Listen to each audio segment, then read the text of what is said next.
Sir মালা sir, thank you. আবির দেখি মালাটা ব্যাক না হতে না মাঝে মাঝে বিপদে চলে যায়। হ্যাঁ, না আমি বিশ্বাস করাই না তো। হ্যাঁ, ওই যে আপনি পরীক্ষা দিছিলেন, ভাইবা দিছিলেন? ও ডাকি পান নাই? ও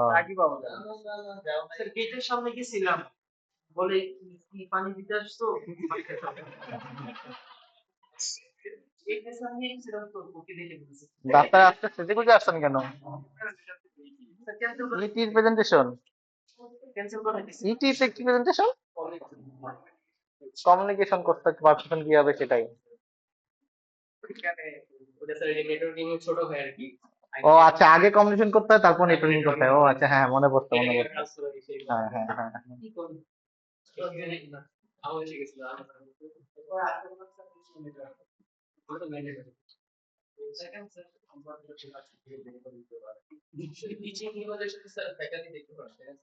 তা তো দেখতে পারা উচিতই না, লাভ হইলো কি?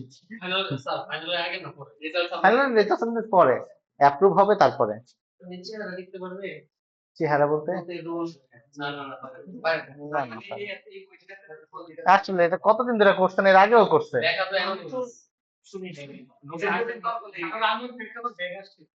ক্যাজওয়ানের আবার ওপেন করছে? হ্যাঁ হ্যাঁ, কি বলতে চাচ্ছে? কেন?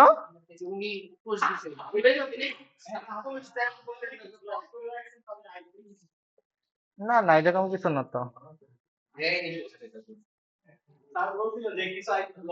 না, এটা যেটা হয়েছে, এটা তো আমরা দেখি না, এটা তো অন্য টিম দেখে আসলে। তো আমি যতটুকু শুনছি সেটা হচ্ছে আপনাদের তো ওই সাইবার সিকিউরিটি যে ক্লাসগুলো হইতেছে, তো এইখান থেকে কিছু স্ক্রিপ্ট রান করছে। তো স্ক্রিপ্ট রান করে দেওয়ার কারণে মনে করেন একটা ল্যাবে কোনো একটা পিসি রান করে চলে গেছে, মানে অফ করে না পিসি গুলো আর কি। তো আবিদ স্যার, হ্যাঁ আবিদ স্যারের পিসিটা বা এরকম কিছু সাসপিসিয়াস অ্যাক্টিভিটি পাওয়া গেছে আর কি। তো সাসপিসিয়াস অ্যাক্টিভিটি যেগুলো পাওয়া যায় সেগুলো ফায়ারওয়ালে আর কি তাদের রুল লেখা থাকে আর কি। তো রুল অনুযায়ী ওই আইপি গুলাকে ব্লক করছে, ঠিক আছে। আর এই হইলো বিষয় আর কি। তো আমাদের যে ইন্টারনাল সিকিউরিটি সেটার জন্য তো আসলে সে কম্প্রোমাইজ করবে না স্বাভাবিকভাবে, যে আমাদের তো অন্য অন্য ক্লাসও আছে। তো আপনারা যদি এটা অ্যাটাক করেন ইন্টারনাল নেটওয়ার্কের উপরে, এখন ইন্টারনাল নেটওয়ার্ক যদি ডাউন হয়ে যায় তাহলে তো আমাদের অন্য অন্য কাজ চলবে না। তা আমাদের কথা হইতেছিল মনে হয় যেটা বলতে চাচ্ছে যে সাইবার সিকিউরিটিকে আলাদা একটা ইতে নিয়ে আসা আর কি, যে আপনাদের আলাদা সুইচ থাকবে, আলাদা রাউটার থাকবে, আপনারা আপনাদের মতন করেই করেন আর কি।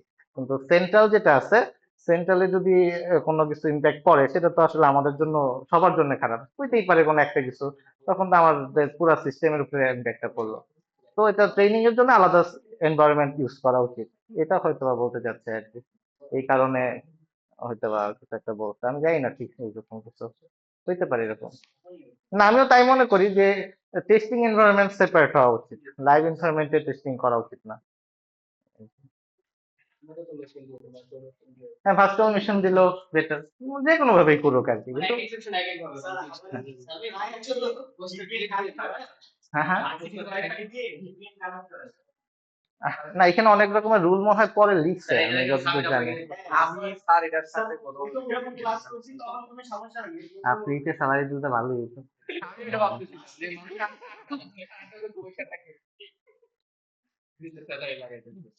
আর কি যেন বললাম,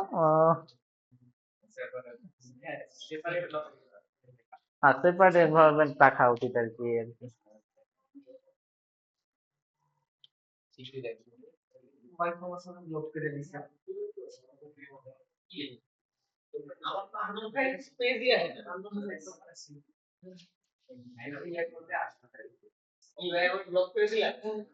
না খুব খারাপ কি সমস্যা নেই তো। তাই না, আমার দুই একটা ফলোয়ার বাড়লে পরে দেখা গেল যে আর পোস্ট টোস্ট হবে বেশি, তখন আমি কিছু ইনকাম করতে পারবো। হ্যাঁ, লাইফ এসে পড়বে।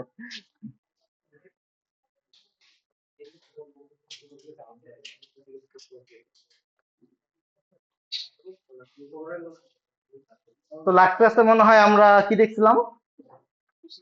কি দেখছিলাম? ও ডেপ্লয়মেন্ট দেখছিলাম, তাই তো। তো আমাদের লাস্ট পার্ট সেটা হচ্ছে সফটওয়্যার মেইনটেনেন্স। তো আমাদের যখন ডিপ্লয় হয়ে গেছে, প্রোডাক্ট ইউজাররা ব্যবহার করা শুরু করছে, এর ওইটার পরেই হচ্ছে আমাদের কি হয়, তখন হচ্ছে আমাদের মেইনটেনেন্স পিরিয়ড শুরু হয়। তো এই মেইনটেনেন্স পিরিয়ড নিয়ে আজকে আমাদের কথাবার্তা আর কি। তো হোয়াট হ্যাপেন্স আফটার ডিপ্লয়মেন্ট। তো ডিপ্লয়মেন্ট নিয়ে কারো কোনো কনফিউশন আছে? ডিপ্লয়মেন্ট কি? নাই।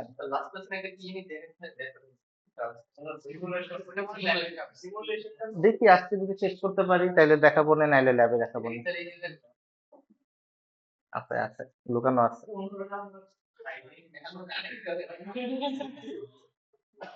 আচ্ছা, তো আওয়ার জার্নি সো ফার, সেটা হচ্ছে আমরা শুরু করছিলাম হচ্ছে আইডি কনসেপ্ট দিয়ে। তো আমরা সেকেন্ড ক্লাসে রিকোয়ারমেন্ট ইঞ্জিনিয়ারিং শিখলাম, তারপরে বিভিন্ন রকমের সিস্টেম মডেলিং, ইউএমএল এইসব কথাবার্তা বললাম। এরপর হচ্ছে কস্টিং নিয়ে আলোচনা করলাম, কত কস্টিং হইতে পারে একটা সফটওয়্যার বানাইতে গেলে। এরপর আমরা বানানো শুরু করলাম। বানানো শুরু করার পরে আমরা বিভিন্ন প্রিন্সিপাল ফলো করে কোড টোড করবো, এইসব কথাবার্তা বললাম যে এইভাবে ফলো করা উচিত। এরপরে আমরা মেজার করলাম যে আমাদের কোড গুলা যে আমরা করতেছি এটা কি আসলে বেটার কোড কিনা, কোড কোয়ালিটি ঠিক আছে কিনা। তো কোড কোয়ালিটি যদি ঠিক থাকে আমি টেস্টিং এ পাঠিয়ে দিচ্ছি যে হ্যাঁ আমাদের কোডটা টেস্টিং করে পাস করছে, হ্যাঁ এটা রিলিজের জন্য রেডি। তো টেস্টিং এর পরে আমরা হচ্ছে দেন আমাদের আর্কিটেকচার ফলো করে ডিপ্লয় করলাম, আমাদের কোডটা ইউজারের কাছে হাতে চলে গেছে। এখন ইউজারের কাছে চলে যাওয়ার পরে তো ইউজার গালিগালাজ করবেই, স্বাভাবিক। সেই গালিগালাজের পার্টটাই হচ্ছে বুঝে গেছে। আর কোনো কনফিউশন কোন জায়গায় আছি আমরা? হ্যাঁ হ্যাঁ, ফেসবুক পোস্টে। আপনি তো আসছেন, আপনার আমি কত ডাকলাম। Okay, so what is software maintenance? Software maintenance is the process of modifying and updating a software system after it has been deployed. তো ডিপ্লয় করার পরে আমাদের এটা, আমাদের যে এক্সিস্টিং সিস্টেমে যে ডিপ্লয় হলো সেখানে বিভিন্ন রকমের মডিফিকেশন আসতে পারে, আপডেট করার প্রয়োজন হতে পারে। তো সেটাকেই আমরা মেইনটেনেন্স পিরিয়ড বলতেছি, এটা একটা লং পিরিয়ড। তো আমাদের ডিপ্লয় ইকুয়াল টু ফিনিশ, এটাকে ক্রস, মানে ডিপ্লয় মানেই যে আমাদের কাজ শেষ, বাসায় চলে যাব, ব্যাপারটা তা না। এখান থেকে আমাদের নতুন যাত্রা আসলে শুরু হয়। বুঝে গেছে? তো কিরকম আসতে পারে, হোয়াই ডাজ মেইনটেনেন্স হ্যাপেন, আমাদের বিভিন্ন রকম বাগ আসতে পারে। হ্যাঁ, আপডেট আসতে পারে এর ভিতরে, এনভায়রনমেন্ট চেঞ্জ আসতে পারে, আমাদের ওএস আপডেট হয়েছে। আগে একটা ভার্সন ছিল উইন্ডোজ 10, এখন আসছে উইন্ডোজ 11, কয়েকদিন পর উইন্ডোজ 12 আসবে। আপডেট আসতেই থাকবে। যদি আপনি আপডেট না করেন তাহলে উইন্ডোজ XP তে পড়ে থাকবেন। ঠিক আছে, তখন মানুষজন ছবি তুলে পাঠিয়ে দিবে যে আরে বাকি সফটওয়্যার এখনো XP তে চলে। ঠিক আছে? তো নতুন বিজনেস রিকোয়ারমেন্ট আসতে পারে। ঠিক আছে, যে বিকাশে জায়গায় নগদ আসতে পারে, যে নতুন একটা সিস্টেম আসবে, আসতেই তো পারে। তো সিকিউরিটি এবং পারফরমেন্স ইমপ্রুভমেন্ট আসতে পারে। তো আমাদের যে মেইন কস্ট, এই কস্টের 60 থেকে 80%ই আমাদের এই মেইনটেনেন্স পিরিয়ডে ব্যয় হয় আর কি। মানে এটা একটা লংগেস্ট পিরিয়ড, একটা সফটওয়্যার তো সারা জীবন রান, সারা জীবন না মানে একটা লং পিরিয়ড রান করবে আর কি। তো সেটাই হচ্ছে আমাদের মেইনটেনেন্স। তো 4 টাইপস অফ সফটওয়্যার মেইনটেনেন্স হয় সাধারণত, usually 4 types of software maintenance. তো প্রথমটা কি? কারেক্টিভ। জানেন আপনার কোনো একটা ভুল হয়েছে, বাগ মানে টেস্ট থেকে ধরা পড়ে নাই, অথবা কোনো না কোনো কারণে মিস হয়ে গেছে, যেটা আমাদের ফিক্স করতে হবে। যেমন বিকাশে ধরেন যে যখন 50,000 টাকার উপরে দিচ্ছে তখন অ্যাপ ক্র্যাশ করতেছে, কোনো না কোনো একটা ইনভায়রনমেন্টে হইতে পারে, আজমাইনের 500 টাকার ইন্টারনেটে হইতে পারে, কোনো না কোনো একটা কজে হইতে পারে। এটা ওইটা আমরা ধরেন টেস্ট কেসে লিখি নাই বা স্কিপ হয়ে গেছে। তো সেরকম একটা বিষয় হচ্ছে কারেক্টিভ। পেমেন্ট গেটওয়েতে মনে করেন যে ডাবল চার্জ হয়ে যেতেছে, কোনো একটা রিলিজ গেছে সেটা খেয়াল করেন এই টেস্টার, ডাবল চার্জ হয়ে গেছে বা টাকা কেটে নিচ্ছে কিন্তু আপনি পান নাই, এরকম হইতে পারে। ঠিক আছে, আপনি পাসওয়ার্ড রিসেট করছেন কিন্তু ওই পাসওয়ার্ড দিয়ে আপনি লগ ইন করতে পারতেছেন না, এরকম বিভিন্ন বাগ আসতে পারে। তো এইগুলাকে আমরা বলতেছি কারেক্টিভ। তো এটা একটা মেইনটেনেন্স টাইপ। সেকেন্ড যেটা কি, সেকেন্ড হচ্ছে অ্যাডাপটিভ। যে যে কোনটা, এটা যে কোনো ইউজার বা পুরো সিস্টেমের উপরে আমরা যা যা করি আর কি, সেটাই মেইনটেনেন্সটা পুরো সিস্টেমের উপরে। তো আমাদের অ্যাডাপটিভটা কি? অ্যাডাপটিভটা হচ্ছে আমাদের নতুন কোনো কিছু আসতেছে, মনে করেন আমাদের এই যে iOS 17 এর আপডেট আসতেছে, এখন আমরা একটা ভার্সন ইউজ করতেছি, নতুন একটা সফটওয়্যার ইউজ করবো এখন, বা লাইব্রেরির আপডেট আসছে। ঠিক আছে, যে কোনো কিছু আমাদের ফ্রেমওয়ার্ককে আপডেট করতে হচ্ছে, বা আমাদের ওএস চেঞ্জ করতে হচ্ছে, বা আমরা যে পেমেন্ট গেটওয়ে ব্যবহার করতেছি, পেমেন্ট গেটওয়ে তাদের এপিআই আপডেট করছে। ঠিক আছে, তো এগুলাকে আমরা বলতেছি অ্যাডাপটিভ। যেটা হচ্ছে আমাদের এক্সটার্নাল ওয়েতে আমাদেরকে কি করতে হচ্ছে, নিজেদেরকে আপডেট করতে হচ্ছে। এক্সটার্নাল একটা মানুষ আপডেট করছে, দ্যাটস ওয়াই আমাকেও আমার সিস্টেমটাকে ওইভাবে আপডেট করতে হচ্ছে। আর এটা কিন্তু ছিল কি, এটা হচ্ছে একটা বাগ প্রবলেম, ইউজার ইউজ করতেছে, ইউজারের প্রবলেমের কথা বলতেছে, ইউজারলি এটা হচ্ছে আমরা সবসময় আগে সলভ করার ট্রাই করি। ঠিক আছে, এরপরে হচ্ছে আমাদের যা যা যা দরকার, যেটা এক্সটার্নাল পার্টি বসছে, সেগুলো আমরা সময় নিয়ে আপডেট করার চেষ্টা করি। তো এটাকে বলি আমরা অ্যাডাপ্টিভ। দেন হচ্ছে পারফেক্টিভ। পারফেক্টটা হচ্ছে আপনার পারফেকশন, যে একটা সুন্দর একটা ডিজাইন নিয়ে আসা। আগে লাইট মোড ছিল, ডার্ক মোড ছিল না, এখন আমরা লাইট মোড ডার্ক মোড আনলাম। ঠিক আছে, সার্চটাকে অটো কমপ্লিট করলাম যাতে বোঝা যায়, সার্চটা ইজি হয়। ঠিক আছে, আপনি কিছু ইমপ্রুভমেন্ট আনতেছেন, সেটাকে আমরা বলতেছি আমাদের পারফেক্টিভ।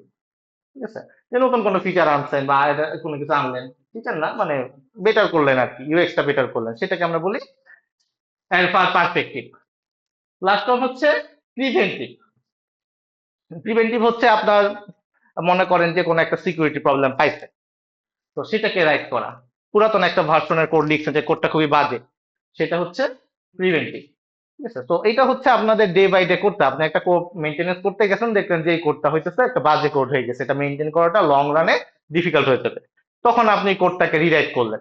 ঠিক আছে, সেটাকে আমরা বলতেছি প্রিভেন্ট। এটা না করলে হয়তো, কিন্তু করলে পরে ইন ফিউচারে আপনার টাইম কমবে, দ্যাটস আপনি নতুন করে কোডটা লিখলেন। ঠিক আছে, এটাই হচ্ছে প্রিভেন্টিভ। তো এই চারটা সফটওয়্যার মেনটেনেন্স সাধারণত হয়। কার কোনো বুঝতে প্রবলেম আছে? তো perfection is the most common, improving what works is never truly finish. মানে আমার ইমপ্রুভমেন্টে তো শেষ নাই, আপনি সব ইমপ্রুভমেন্ট করতেই পারেন করতেই পারেন, কোথায় যে আপনি শেষ করবেন সেটা হচ্ছে আপনার উপরে, এটা শেষ হবে না। ঠিক আছে, তো এই হচ্ছে বিষয়।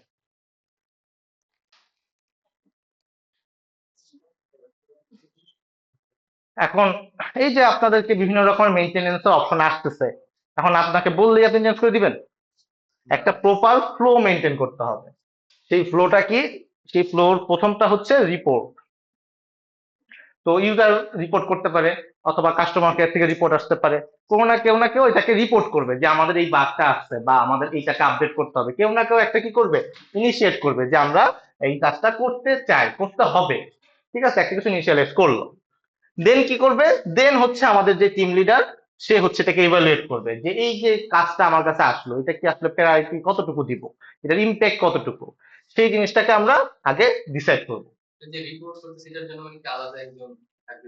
আলাদা একজন থাকতে পারে, আপনি নিজেও হইতে পারেন ডেভেলপার হিসেবে, যে আপনার কাছে পড়ছে কাজ, চোখে পড়ছে, এটাকে আপনি রিপোর্ট করে রাখলেন। পরে টিম লিড বা প্রজেক্ট ম্যানেজার কোন একটা কাউকে দিয়ে করাবে আর কি, বাট রিপোর্ট করতে হবে প্রথমে। আপনি দেখছেন মানে সলভ করে ফেলছেন, হাতের কাজ বাদ দিয়ে যেটা করা যাবে না। তো এটাকে আমরা প্রথমে ইভালুয়েট করলাম যে কাজটা কতটুকু করতে হবে বা প্রায়োরিটিটা কতটুকু, ইম্প্যাক্টটা কি। দেন হচ্ছে এটাকে আমরা কোনো একজন টিমের কাছে, মেম্বারের কাছে পাঠালাম যে আপনি এটা, এই টিমটা বা অমুক এটাকে সলভ করবে। আমরা জিরাতে দেখছি অ্যাসাইন করাতে, ঠিক আছে, তার নামে এই কাজটা অ্যাসাইন করলো। অ্যাসাইন করার পরে হচ্ছে সে এটাকে লিখতে সলভ করে, যে কাজটা দেওয়া হয়েছে সেটাকে কমপ্লিট করবে, ইমপ্লিমেন্ট করলো। করার পরে সেটা আবার সিমিলারলি আমাদের যে কিউএ টিম আছে, কিউএ টিম এটাকে টেস্টের জন্য টেস্ট করবে, যে হ্যাঁ যে যে কাজটা আসছে সে কাজটা কি সলভ, যেভাবে রিকোয়ারমেন্টটা পাইলাম সেটা কি আসলে সলভ হয়েছে কিনা, সাকসেসফুল হয়েছে কিনা। তো টেস্টিং তো আমরা দেখছি, সেখানে আবার বিভিন্ন টেস্ট কেস আছে, টেস্ট লাইক টেস্ট কেস লিখতে হয়, টেস্ট ডিজাইন করতে হয়, এগুলো তো আমরা দেখছি। দেন সিমিলারলি যদি টেস্ট পাস করে, দেন আমাদের আমাদের আবার এটাকে ডেপ্লয়মেন্টে পাঠিয়ে দিতে হবে, নতুন যে ভার্সনটা আসলো সেই ভার্সনটাকে রিলিজে পাঠিয়ে দিতে হবে। দেন আমাদের পাঠিয়ে দিলেই তো হবে না, এটাকে আসলে কাজ সাকসেসফুলি কাজ করতেছে কিনা সেটাকেও মনিটর করতে হবে। হ্যাঁ, আমি এটা আগে বাগ ছিল একটা, সে বাগটা এখন ফিক্স হয়েছে। তো এই হচ্ছে আমার টোটাল প্রসিডিউর, বুঝে গেছে? তো একটা এক্সাম্পল হিসেবে চিন্তা করেন, একটা কাস্টমার হচ্ছে রিপোর্ট করছে কি, bKash payment deducted but merchant did not receive money. ঠিক আছে, এটা হচ্ছে একটা কাস্টমার রিসিভ করছে, যে কাস্টমার যে বিকাশ পেমেন্ট করছে কিন্তু মার্চেন্ট টাকাটা রিসিভ করেনি, তাই না, এটা একটা এরর রিসিভ করছে। তো কি হইলো, এটা হচ্ছে 1 নম্বর পয়েন্ট আমরা পাইলাম, একটা রিপোর্ট হইলো, কাস্টমার ফাইলস কমপ্লেন, একটা রিপোর্ট আসলো। ঠিক আছে, তো সরাসরি কিন্তু ডেভেলপার টাচ করে এটাকে সলভ করে ফেলতে পারবে না। ঠিক আছে, তো সেকেন্ড স্টেপে কি, এই সেকেন্ড স্টেপটাকে আমরা ইভালুয়েট করতেছি, যেহেতু এটা পেমেন্ট সিস্টেম, এবং এটাকে সে কি করছে, P1 ক্রিটিক্যাল হিসেবে ডিফাইন করছে, যেটা একটা প্রায়োরিটি 1 ফার্স্ট প্রায়োরিটি আমাদের, P2 মানে সেকেন্ড প্রায়োরিটি, P3 মানে থার্ড প্রায়োরিটি। তো P1 মানে আমাদের হাইস্ট প্রায়োরিটি, এটাকে আমাদের তাড়াতাড়ি করে সলভ করতে হবে। তো এই পেমেন্ট টিমকে অ্যাসাইন করছে, পেমেন্ট টিম যেটা নিয়ে কাজ করে তাদেরকে এই কাজটাকে অ্যাসাইন করছে। তো দেন হচ্ছে তারা এটা ফিক্স করলো, পেমেন্ট টিম ফিক্স করলো। দেন হচ্ছে আমাদের রিগ্রেশন টেস্ট করা হয়েছে। রিগ্রেশন টেস্ট কি?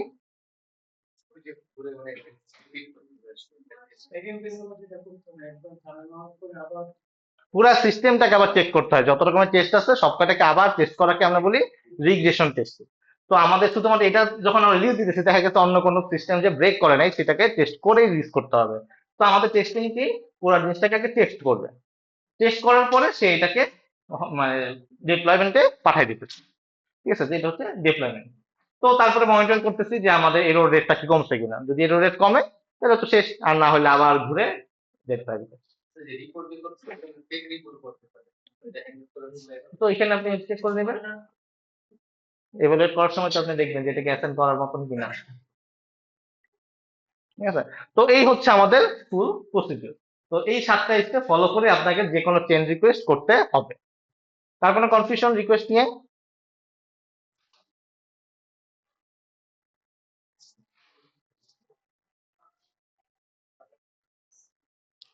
তো ইন্ডাস্ট্রিয়াল রিয়ালিটিটা কি? আমাদের 60 থেকে 80% of total software life time cost is spend on maintenance, যেটা আমি প্রথমে বললাম। তো এই জিনিসটা আমরা কেন হয় সেটা আমাদের জানতে হবে, যাতে আমাদের যত মেইনটেনেন্স কম করতে হবে আমার কিন্তু কস্ট তত কমবে। তো দ্যাটস ওয়াই আমাদেরকে আগে অ্যাজিউম করতে হবে যে আমাদের এই টেকনিক্যাল ডেট যেগুলো আছে, মেজর ব্লকেজ যেগুলো হইতে পারে, যেমন কপি পেস্ট কোড আপনি জানেন না, কপি করে পেস্ট করে দিচ্ছেন। ঠিক আছে, তারপরে হার্ড কোডের কোনো ভ্যালু ইউজ করছেন, তারপরে কোনো টেস্ট কেস না লিখে টেস্ট কেস স্কিপ করে চলে গেছেন। ঠিক আছে, গট ফাংশন, এক ফাংশনের মধ্যে সবকিছু লিখে ফেলছেন, 10-20 হাজার লাইন লিখে ফেলছেন। ঠিক আছে, কোনো ডকুমেন্টেশন লেখেন নেই। তো এই জিনিসগুলো আপনাদেরকে এই 60 থেকে 80% থেকে ইনক্রিজ করবে। আপনি যতটা কম পারেন এটাকে কমাইতে পারতে হবে। ঠিক আছে, তো এইগুলো যদি আপনি বেটার ভাবে চিন্তা করেন তখন আপনার এই ভ্যালুটা আস্তে আস্তে কমবে। সিমিলারলি রিফ্যাক্টরি, আমরা ভ্যারিয়েবলের নেমের কথা চিন্তা করছি, যে আই জে কে, এগুলো যদি আপনি ব্যবহার করেন অন্য একজন ডেভেলপার কি করতে পারবে না, সেটাকে রিড করতে পারবে না। তো সেগুলো ব্যবহার করা যাবে না। কোনো ডুপ্লিকেট লজিক যদি লেখেন, এক জায়গায় চেঞ্জ করছেন, ওইটা ফিক্স হয়েছে আরেক জায়গায় ফিক্স হয়নি, তো এরকম কাজ করা যাবে না। তো এই হচ্ছে এগুলাকে আপনাদের কি করতে হবে, ফিক্স করতে হবে, ওইভাবে করে কোড লিখতে হবে। তো আমাদের সাধারণত এন্টারপ্রাইজ সফটওয়্যার গুলা 10 থেকে 20 বছর চলে। ঠিক আছে, তো 10 থেকে 20 বছরের পরে আমরা আবার নতুন করে রিরাইট করি, নতুন টেকনোলজি আসে, নতুন লাইব্রেরি আসে। ঠিক আছে, তো আগের পুরাতন সিস্টেম গুলো আস্তে আস্তে ডিগ্রেড হয়ে যায় আর কি। তো আমাদেরকে সবসময় আমাদের সিস্টেমটাকে আপগ্রেড করে রাখতে হবে, আপ টু ডেট রাখতে হবে, যাতে আমাদের মেইনটেনেন্স কস্টটা যতটা পারা যায় কম হয় আর কি। ঠিক আছে, হঠাৎ করে দেখছেন যে আমরা এখন জাভা ইতে কোড লিখছি কিন্তু অনেক বছর করেন নাই, এখন জাভা 30 রিলিজ হয়ে গেছে, তাহলে 8 থেকে 30-তে মাইগ্রেট করতে গেলে আপনার কষ্ট অনেক বেশি হয়ে যাবে। ঠিক আছে, তো ধীরে ধীরে যদি আপনি আগাইতে থাকেন, যে 8 থেকে 11-এ গেছেন, 11-এ গেলে পরে যতটুকু চেঞ্জেস আসতে হয়ে গেল, এরকম করে 11 থেকে 15-এ গেছেন, এরকম চেঞ্জ হইতে থাকলে আপনার জন্য ইন ফিউচারে লং রানে ভালো হবে আর কি। ঠিক আছে, হঠাৎ করে কোডগুলো বসে যাবে না। হুম, এখন মনে হয় 21, মনে হয় 21 না 25, খেয়াল নেই। এটা আপডেটেড করা হয় যখন যেই মেথড আমরা নিয়ে কাজ করি সেটাকে আমরা রিলেট করে ফেলি অনেক সময় নতুন লজিকে নিয়ে আসি। কারণ আগে জাভা ইতে যখন লেখা হয়েছিল তখন ওই স্ট্রিম টিস্ট্রিম ছিল না, অনেক কিছু ছিল না, ফাংশন অপশনাল ছিল না, অনেক কিছু ছিল না আর কি। তো এখন তো এগুলো চলে আসছে, আবার এখন অনেক অপটিমাইজ হইতে কোড লেখা যায় আর কি। কিন্তু তখন এটা ছিল না, এটা যখন আমাদের চোখে পড়ে তখন আমরা ওই কোডগুলোকে আবার রিরাইট করি, এটা সবাই করে আর কি। ঠিক আছে, হ্যাঁ, ও ডকুমেন্টেশন তো অলওয়েজই করতে হবে। ডকুমেন্টেশন এখন কেউ করা লাগে না, এটা তখন অটো হয়ে যায়।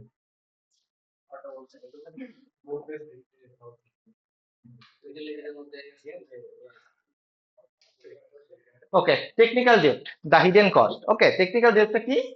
এটা হচ্ছে যে আমাদের future cost. You pay for taking shortcuts in code today. আপনি আজকে কোডে শর্টকাট ইউজ করছেন, দ্যাটস আপনাকে ফিউচারে কিছু টাকা পে করতে হবে, সেটাকে আমরা বলতেছি টেকনিক্যাল। ওই তো মানে কোম্পানি ওনারকে, তার মানে আপনার প্রজেক্টের লিডার খারাপ। ঠিক আছে, সে আপনার কস্ট বাড়ায় দিতেছে একটা প্রজেক্ট রান করতে গেলে। বুঝতে বুঝছেন আবির? তো কিরকম বিষয়টা?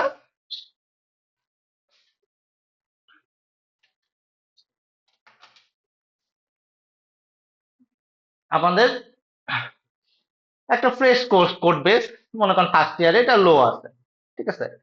আমরা ভাবলাম যে এটাকে ইয়ার টুতে যে আমরা পরে এটাকে ফিক্স করব। তো যখন আপনি ভাবতেছেন, ভাবতে ভাবতে দেখতে গেছেন যে একটা একটা সিস্টেম করে এই ফিচারটা আস্তে আস্তে ডাউন হয়ে যেতেছে। ইয়ার পরে যায় দেখবেন যে আপনার যে কোডটা আছে পুরো কোড বেসটাই নতুন হয়ে গেছে, আপনার নতুন ডেভেলপার নতুন ভার্সন শিখে আসছে, সে একটা জাভা 8 এর কোড আর দেখে বুঝতেছে না, ঠিক আছে। তো তখন আপনার সিস্টেমটা একটা ক্রিটিক্যাল ইম্প্যাক্ট পড়ে যাবে, ঠিক আছে। এবং দেখা গেছে ডিপ্লয়মেন্টের সময় অনেক সময় দেখা যায় যে আগের ভার্সন গুলো আর রিলিজ নিতে চায় না, ঠিক আছে। আপনি ডিপ্লয় করতে গেছেন তখন বলতেছে যে আপনি এত পুরাতন ভার্সনের কোড আপলোড করতে পারবেন না, এখানে সিকিউরিটি রিস্ক থাকে, ঠিক আছে। অনেক সময় এটা সাপোর্ট করে না, ঠিক আছে, ওল্ড ভার্সন হয়ে গেলে। তো তখন আপনার কোডটা কি হবে, আপনার কোড বেস হঠাৎ করে আর কাজ করবে না, ঠিক আছে। যেমন you take a shortcut today, মনে করেন আপনি একটা বড় করছেন ব্যাংক লোন থেকে, think like a bank loan, আপনি ব্যাংক লোন থেকে একটা লোন নিছে। লোন নিলে কি হচ্ছে, আপনি হচ্ছে প্রত্যেক বছর এটাতে ইন্টারেস্ট দিতেছেন।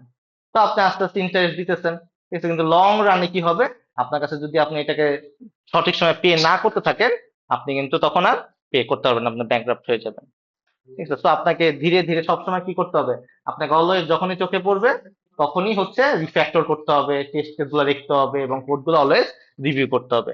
এটা হচ্ছে ব্যাংক লোনের মতন, আপনি যেরকম প্রত্যেক মাসে মাসে লোন গুলা পে করতেছেন, এরকম আপনার কোড গুলো দেখে দেখে আপনি যে জায়গায় কমপ্লেক্সিটি এরর আসতে পারে সেই সব জায়গায় আপনি এটা করতে থাকবেন, না হলে এটা যদি জমায় রাখেন তাহলে লং রানে যে সাফার করবেন, ঠিক আছে? তো একবারে আপনাকে যখন ডেভেলপমেন্ট তখন স্লো হয়ে যাবে, আপনি এক রাতের মধ্যে এটা সবকিছু শেষ হয়ে যাবে, আপনি সপ্তাহের মধ্যে দেখবেন যে ঠিক আছে আল্লাহ আমি কি করব, ঠিক আছে। তো ফুল রিরাইট করাটা ডিফিকাল্ট একটা কোড। তো টেকনিক্যাল ডেট অলওয়েজ এড়াইতে হবে, বুঝে গেছে? তার মানে কনফিউশন।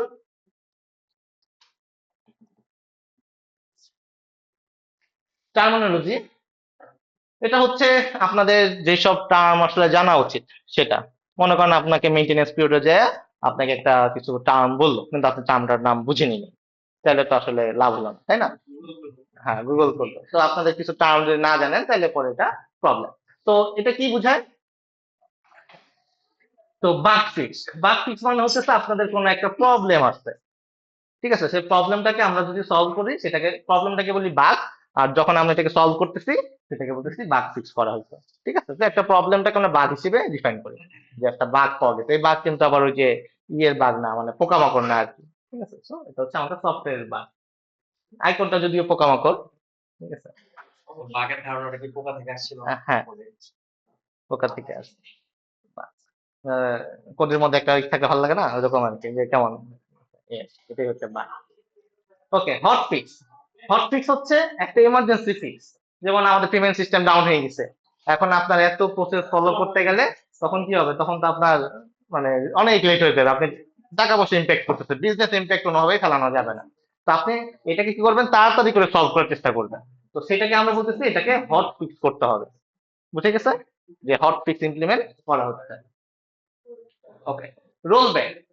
রোল ব্যাক মানে হচ্ছে আপনি ধরেন একটা ফিচার রিলিজ করছেন বা একটা প্যাচ রিলিজ করছেন বা একটা ভার্সন রিলিজ করছেন, ভার্সন রিলিজ করার পর এটা কোনো না কোনো জায়গায় কাজ করতেছেন, এটা একটা হিউজ একটা ইম্প্যাক্ট করছে, তখন আপনাকে কি করতে হবে, আগের ভার্সনে রোল ব্যাক করতে হবে।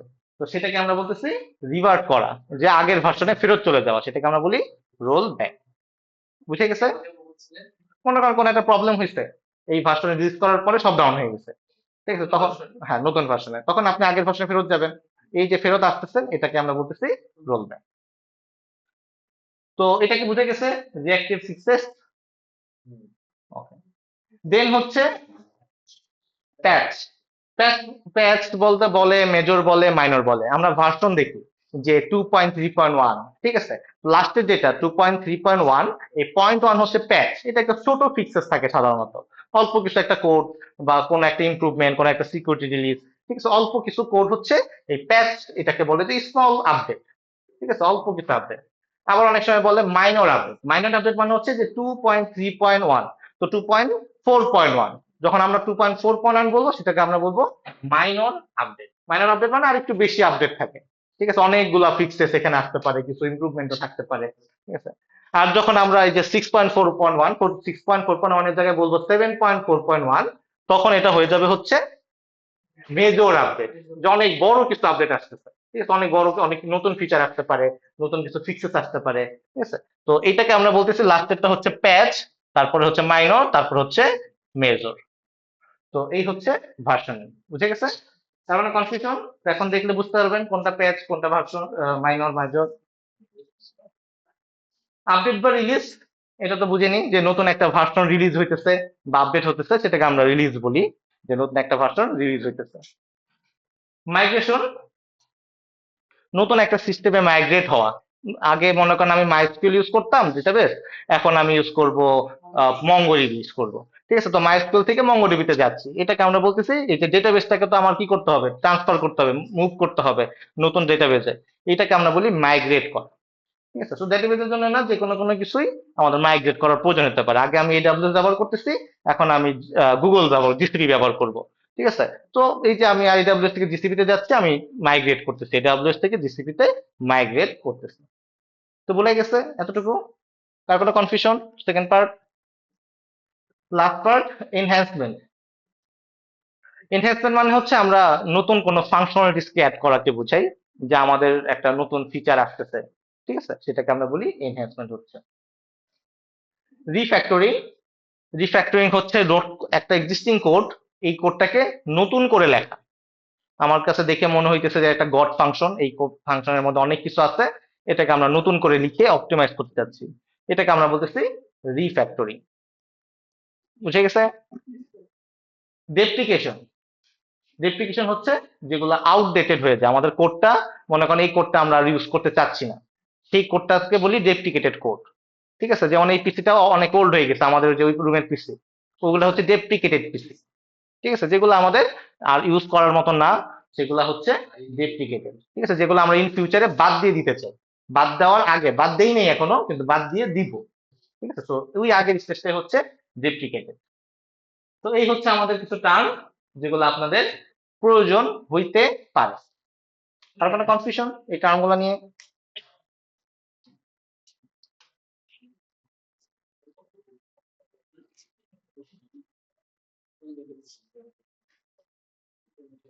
আর ইউপি, রেশনাল ইউনিফাইড প্রসেস, এটা কি? এটা হচ্ছে একটা মডেল। মডেলটা আমরা দেখছিলাম ওয়াটারফল মডেলের কথা মনে আছে? আমরা অ্যাজাইল মডেল ফলো করছি, ওয়াটারফল মডেল ফলো করছি, বিভিন্ন টেকনিক আমরা ফলো করছি, যেসব মডেল ফলো করে আমরা কোড করতাম। তো আর ইউপি হচ্ছে ওয়ান অফ দা মডেল। তো এটার মানে হচ্ছে রেশনাল ইউনিফাইড প্রসেস।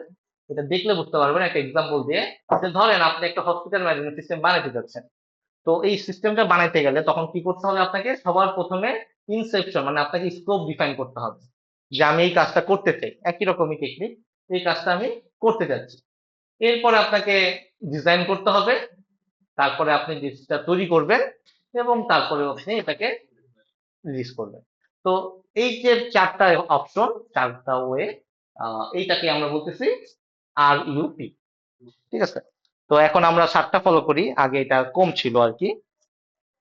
তো এই চারটা ফেজ কি কি, যেটা আবার বললাম এখানে আরো ক্লিয়ারলি বলছে, সেটা হচ্ছে ইনসেপশন, এলাবোরেশন, কনস্ট্রাকশন এবং ট্রানজিশন। তো এই চারটা স্টেপ ফলো করে আমরা প্রত্যেকটা কোড রিলিজ করি আর কি।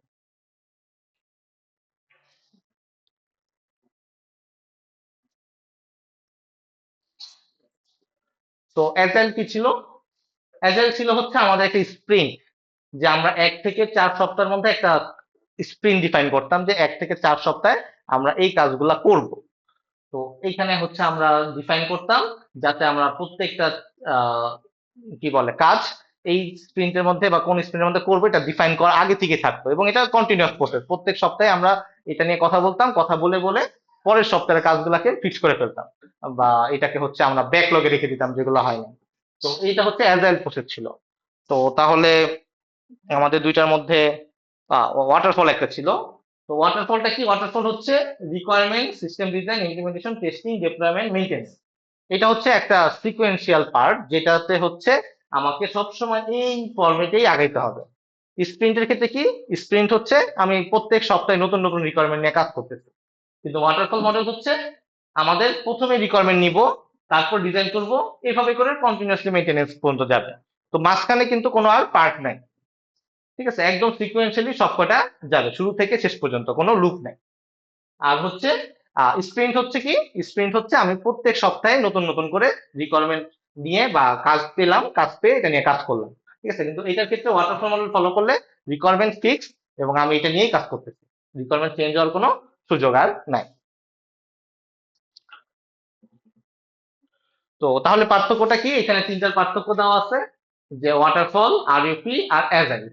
তো ওয়াটারফল হচ্ছে লিনিয়ার, যে আপনার এটা যাইতেই থাকবে, কোনো চেঞ্জেস নাই মাঝখানে, আপনি যাইতে ওটা রিকোয়ারমেন্ট ফিক্স, তারপরের গুলাও আপনার ফিক্স, যেটা করবেন সেটাই আপনার লাইভে যাবে, ঠিক আছে।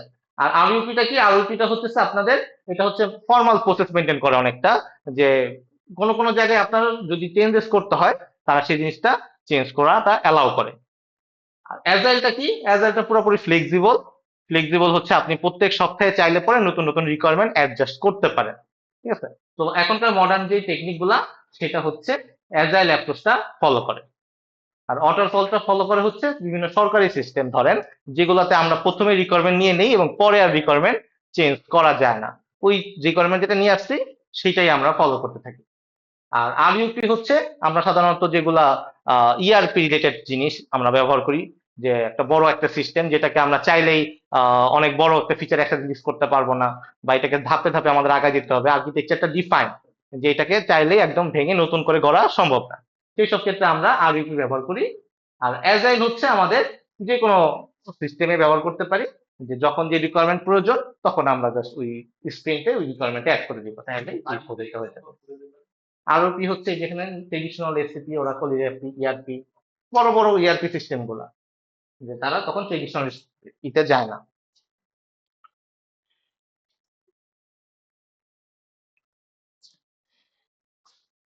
Evaluation, evolution of development model. তো আগে হচ্ছে ওয়াটার মডেল অ্যাপ্রোচটা চলতো একদম শুরুতে, দেন হচ্ছে আমরা ওয়াটারফলটা যেহেতু খুবই স্ট্রিক্ট, তো সেক্ষেত্রে আমরা আরইউপি তে মুভ করছিল, যে আচ্ছা সেখানে আমরা আর্কিটেকচার অনুযায়ী সলভ করার চেষ্টা করি, যে একদম বেশি ফ্লেক্সিবিলিটিও দিব না, আবার বেশি স্ট্রিক্টও হব না। দেন আমরা অ্যাজাইল অ্যাপ্রোচে চলে আসছি। অ্যাজাইল অ্যাপ্রোচে আসার পরে আস্তে আস্তে কি হইলো, আস্তে আস্তে আমরা ডেভঅপস ইতে চলে আসলাম, যে একটা অটোমেটেড সিস্টেমে নিয়ে আসছি, যে একটা যে কোডটা আসলো, কোডটা অটোমেটিক বাগ ফিক্স হবে, ফিক্স হওয়ার পর অটোমেটিক এটা ডেপ্লয়মেন্টে চলে যাবে, এটা অটো একটা প্রসেসে চলে আসছে। এবং এখন যেটা আসতেছে, এটা এখন এআই অ্যাসিস্টেড ওয়েতে চলে আসতেছে, যে developer becomes architect and reviewer, ঠিক আছে, বা এআইও এখন রিভিউয়ার হয়ে যেতেছে আর কি, ঠিক আছে। সো পুরো প্রসেসটা এখন অটোমেটেড, মানে এআই এর মাধ্যমে অটোমেটেড হয়ে যাইতেছে আর কি, ডে বাই ডে আস্তে আস্তে এআই এটাকে টেক ওভার করে ফেলবে। এইখানে আছে না? আচ্ছা,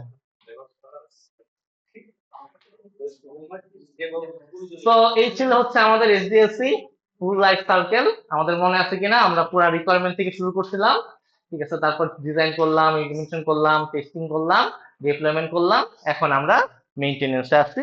এখন যা প্রবলেম বলবেন সেটা আবার রিকোয়ারমেন্টে চলে যাবে, এইভাবে করে কোর্স শেষ না, এসডিএলসি টপিকটা শেষ, ঠিক আছে। এই রিকোয়ারমেন্টটা এইভাবে করে ঘুরতে থাকবে আর কি, ঠিক আছে। তো এখানে কোর্স গুলা কিভাবে কভার করা হয়েছে সেখানে এটাও দেওয়া আছে।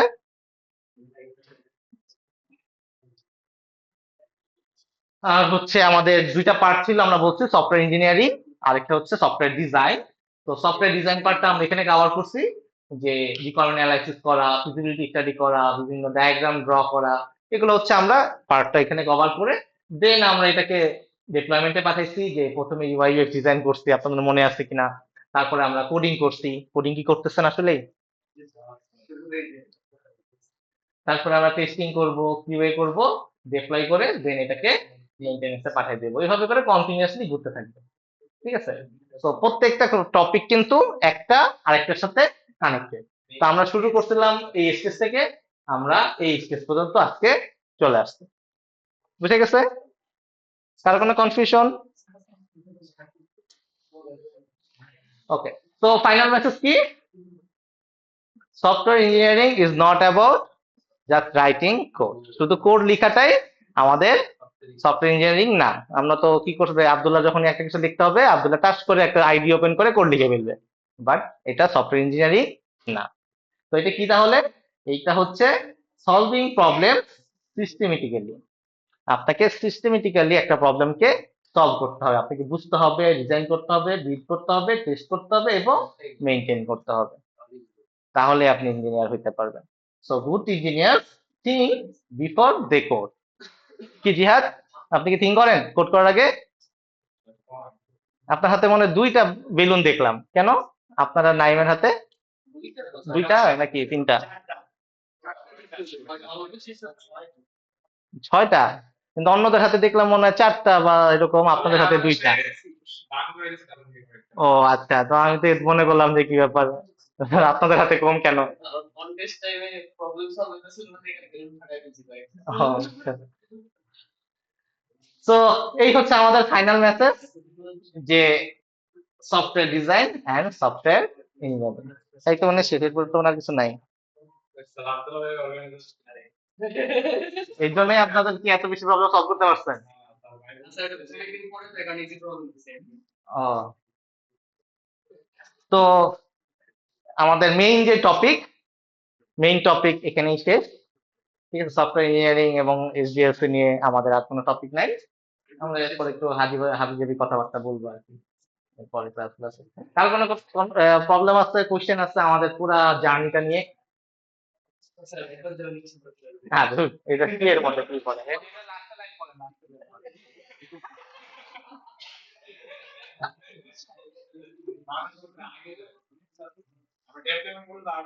সেটাই, আপনি ব্যাকে যাচ্ছেন।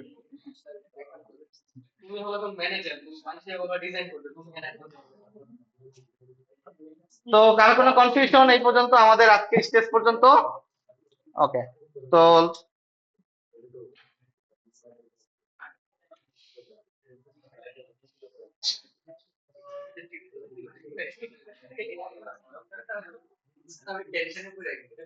কি কেন?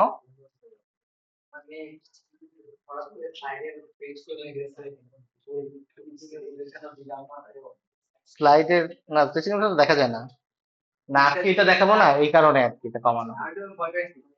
মেইনটেনেন্সের সাথে তো আর কিছু দেখানোর নাই, তো এইটার কাভারটা এখানে দিব। প্ল্যান আছে তো আমার, মনে কি মনে করছেন আধা ঘন্টা গল্প করবো আপনার সাথে?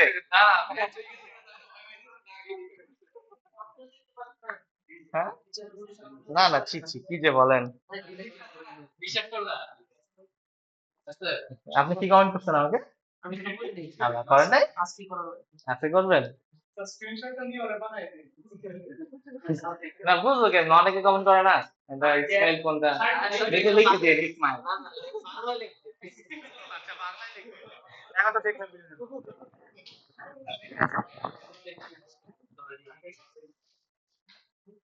ওকে, লাস্ট যে ক্লাস সেটা আমাদের ডেপ্লয়মেন্ট নিয়ে ক্লাস ছিল, যে আমরা একটা আর্কিটেকচার চিন্তা করতাম। এই আপনার ঘুমানছে,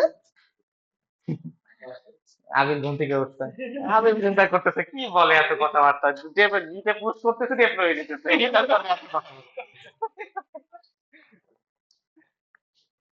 আচ্ছা, তো লাস্ট ক্লাসে যে টপিকটা ছিল সিমুলেটরে, যেটা আমরা লাস্ট ক্লাসে সলভ করতে পারিনি, তো লাস্টের এইটা একটু ওপেন করে ফেলেন, আমরা আজকে একটা লাইভ এনভায়রনমেন্ট দেখি। এটা একটা সিমুলেটর মানে কি? রিয়েল ওয়ার্ল্ডে হইতে পারে এরকম একটা যে সিমুলেট করবো, কারণ আমাদের কাছে তো প্রপার এনভায়রনমেন্ট নাই, আর এটা সেট আপ করাও পসিবল না। তো দ্যাটস একটা সিমুলেটর রেডি করা হয়েছে, যেটা থেকে আসলে আপনাদেরকে একটা আইডিয়া দেওয়া যে এইভাবে আসলে সাধারণত।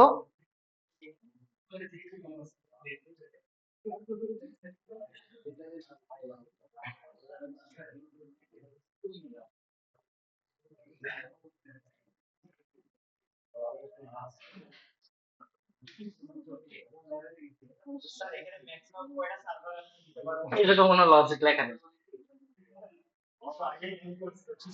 হ্যাঁ,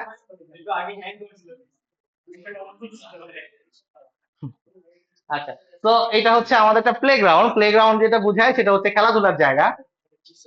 ঠিক আছে, তো এখানে দুইটা পার্ট আছে। লেফট সাইড হচ্ছে আমাদের কম্পোনেন্ট গুলা, যেগুলো আমরা আসলে ইউজ করতে পারি, আর এটা হচ্ছে আমার খেলাধুলার জায়গা। আর এখানে কিছু ম্যাট্রিক্স, যে আমার এই যে স্টেজটা, আমার এখন সার্ভারের কি স্টেজ বা আমার কি অবস্থা সেটা হচ্ছে বোঝায় আর কি। ঠিক আছে, তো এই হচ্ছে পার্ট। তো আমরা লাস্ট ক্লাসে এই টপিকগুলো সম্পর্কে জানছি, যেমন ল্যাটেন্সি কি? রেসপন্স টাইম, যে কত তাড়াতাড়ি আমার সার্ভার আমাকে ডেটা প্রোভাইড করতে পারতেছে। আশিক তো ক্লাস করে, আপনার নাম কি জানো? আচ্ছা, আপনি তো মানে লাস্ট ক্লাস করেন নাই, ঠিক আছে, অনেকগুলো করেন নাই। তো ল্যাটেন্সিতে যদি ক্লিক করেন, এখানে ক্লিক করলে আপনাকে এটা সম্পর্কে একটা আইডিয়া দিয়ে দিবে। যদি আপনি ভুলে যান, জানেন, যাক ভাগ্যিস। তো বলেন তাহলে P95 মানে কি? P95, P95 কে বলতে পারবেন কি?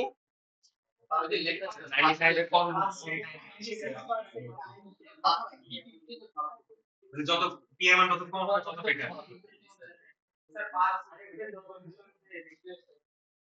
হ্যাঁ বলেন সাকিব।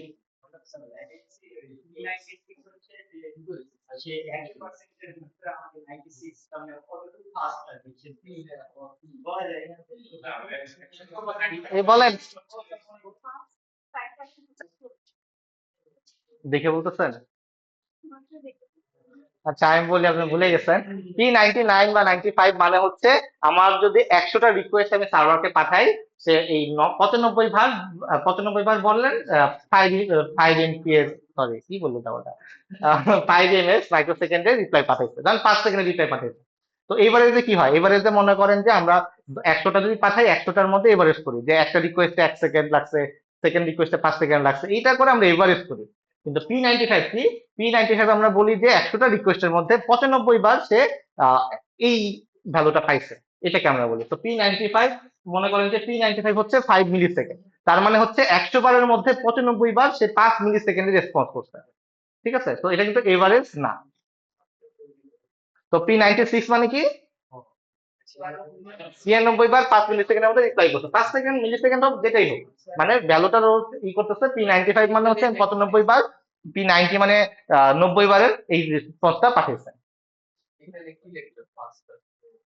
এটাই লিখছে যে 95% ফাস্টার ই করছে, রেসপন্স করছে। ওকে, সো লেটেন্সি কম হওয়া ভালো না বেশি হওয়া ভালো? কম হওয়া ভালো, ঠিক আছে। থ্রুপুট, থ্রুপুট হচ্ছে একটা সার্ভার যেটা সর্বোচ্চ কতটুকু হ্যান্ডেল করতে পারে। যেমন এই সার্ভারটা হচ্ছে কত দেওয়া, 500, যে হচ্ছে 5 সেকেন্ডে 500টা রিকোয়েস্ট ডিল করতে পারে, ঠিক আছে, এফিসিয়েন্টলি ডিল করতে পারে।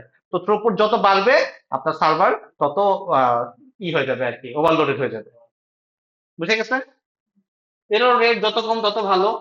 ক্যাশ হিট মানে হচ্ছে যে আপনার একটা যদি ক্যাশিং থাকে, সেটা সার্ভার পর্যন্ত যাচ্ছে না, ক্যাশেই থেকে রিলিজ হয়ে যাচ্ছে, তো আপনার সার্ভার তত সেফ থাকতেছে। তো ক্যাশ যত বেশি হবে তত ভালো হবে। সার্ভারের সিপিইউ যত কম ইউজ হবে তত বেটার, ডেটাবেস লোডও যত আহ, কম হবে তত বেটার। এটা নিয়ে কারো কোনো কনফিউশন? ওকে, রাইট সাইডে দেখেন আমাদের এখানে ল্যাটেন্সি আছে, যে আমাদের কারেন্ট এই স্ট্রাকচারে ল্যাটেন্সি কত। তো এখানে একটা ওভারঅল একটা আইডিয়া দেওয়া আছে। তো কারেন্ট কনফিগারেশনে আমাদের সিপিইউ কোর আছে হচ্ছে 4টা, ঠিক আছে, সিপিইউ কোর 4টা আছে। তো আপনি চাইলে এখানে ইনক্রিজ করতে পারেন, আবার ডিক্রিজ করতে পারেন, ঠিক আছে। তো আপনার সার্ভার যত ভালো, আপনার তত ফাস্ট রেসপন্স করবে। দেখেন আমাদের সিপিইউ পার্সেন্টেজ কিন্তু কমে গেছে, ঠিক আছে। তো সার্ভার ভালো হইলে সে তাড়াতাড়ি রেসপন্স করবে স্বাভাবিকভাবে। র্যামেও সেম, যত র্যাম ভালো তত আপনার ডেটা তাড়াতাড়ি ফাস্ট লোড হবে। এটা বুঝে গেছে?